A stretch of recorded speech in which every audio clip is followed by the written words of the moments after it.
এই যে দেখছো তোমরা, আমার মেয়ে পড়তে বসছে, কিছুই লিখছিল না। আমি বলছিলাম যে পড়ে নে দিদিমণিকে, কিন্তু আমি বলে দেবো, ভিডিও করে রাখছি, দেখাবো।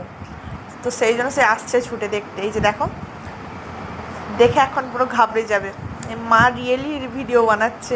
এই যে জিভ বের করে দিল, দেখো।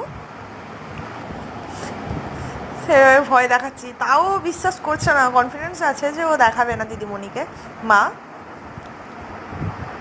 কত রকম পড়ার সময় অ্যাটিটিউড দেখবে বন্ধুরা।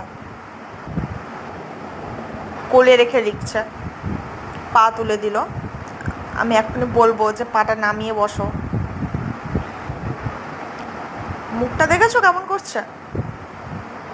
এই হচ্ছে পরিস্থিতি, ঠিক আছে? আমার উপর মানে কত প্রশ্ন করছে, এখন শুয়ে পড়বে,